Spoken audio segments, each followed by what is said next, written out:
In anticipation for what I believe to be the prophesized return of Super Saiyan 4, I decided to make a video discussing the power of the form, or forms, of Super Saiyan 4.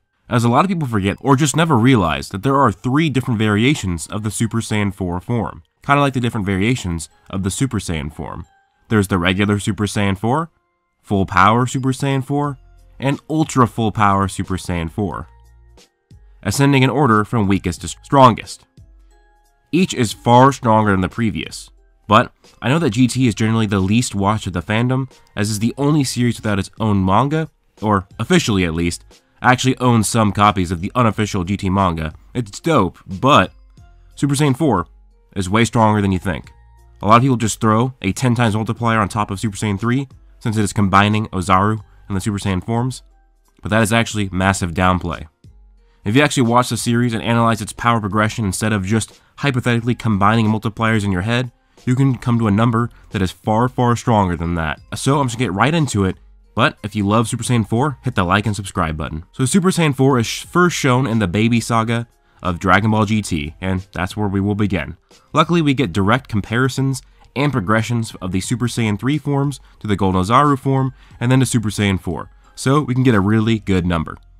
When Goku fights Baby Vegeta, Goku is a Super Saiyan 3, and is nothing in comparison to Baby Vegeta. He is slower, and when he lands a hit on him, it doesn't do any damage, which the guidebook states that in order to tank an attack with no damage, one needs to be twice as powerful. I'll read it for you. In order to cancel out the physical attacks and ki attacks of their opponents, they must emit at least twice their opponent's ki. So this puts Baby Vegeta at least 2 times stronger than Super Saiyan 3 Goku. Baby gets way stronger after this though, 2 transformations stronger, as we get Super Baby Vegeta 1 and Super Baby Vegeta 2. Since Vegeta started as a Super Saiyan 1 and got 2 transformations on top of it, and the final form looks like a Super Saiyan 3, and the guidebook even says that it is like a Super Saiyan 3, we can say that Baby Vegeta got 8 times stronger from his form from when he fought Super Saiyan 3 Goku, since Super Saiyan 3 is 4 times stronger than Super Saiyan 2, and Super Saiyan 2 is 2 times stronger than Super Saiyan 1. This means that Super Baby 2 is at least 16 times stronger than Super Saiyan 3 Goku when you add it all up. Which, when you end up realizing that Super Saiyan 4 Goku is mollywhopping Golden Nozaru Baby later on, yeah, you can already see from here on out that Super Saiyan 4 is going to be way stronger than you thought. Goku would then go Gold Nozaru, and he would actually already close that 16 times lowball power gap between him and Baby, as he would be his equal, if not slightly stronger, than Super Baby 2. Finally, Goku goes Super Saiyan 4, and the power gap between him and Baby Vegeta is unbelievable.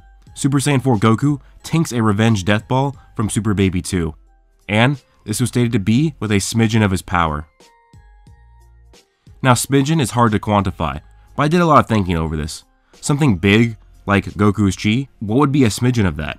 Well, if you had a large pizza that was 10 slices and there was 2 left, you would say there isn't much left, but still a sizable enough to not call it a smidgen. If you had a 20-gallon tank in your car, if you only had 4 gallons left, that's small, but not a smidgen. You can still drive some distance. So you can see that I could address an incredibly low percentage to the smidgen of Goku's power statement here, but I'm going to be fair and balanced and just say that Goku was at 20% power, which I wouldn't classify as smidgen, but I don't want to just go and put it at 2 or 3 or 1%.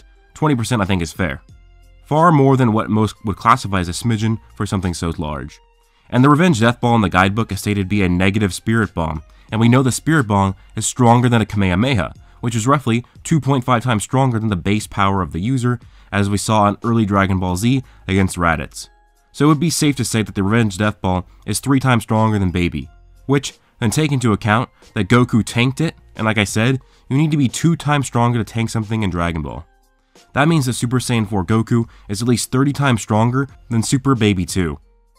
As he tanked the Revenge Death Ball, which is 3 times stronger than Baby Vegeta, he was at 20% of his power, and he needed to be twice as strong to tank it, which, multiply that together, that's 30 times.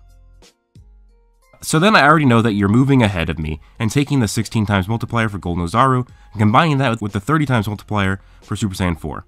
But don't get too far ahead, as Gold Nozaru is actually far greater than a 16 times multiplier.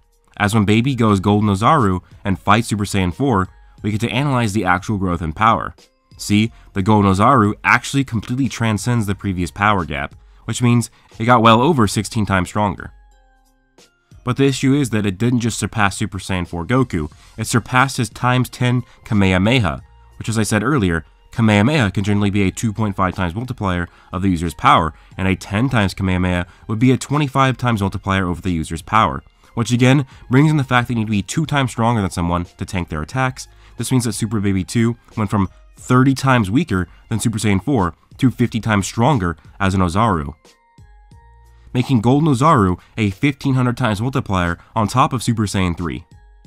Now there is some weirdness where the Super Saiyan 4 times 10 Kamehameha actually did eventually incapacitate Baby, but that is just one of the Super Saiyan 4's many weird additional powers that are kind of unexplained. It just seems that it's a secondary power of a Super Saiyan 4 times 10 Kamehameha.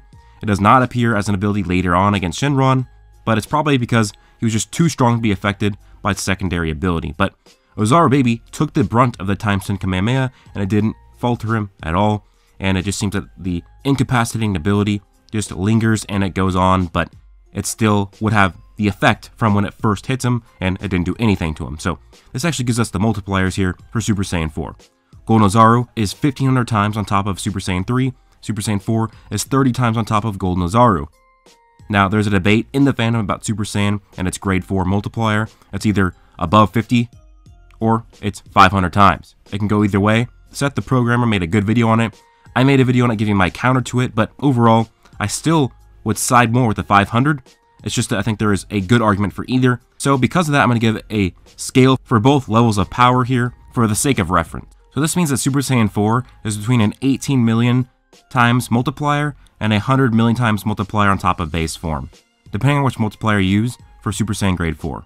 But now we can go into the ascended forms of Super Saiyan 4. The first being full power Super Saiyan 4, which happens against Nozaru Baby.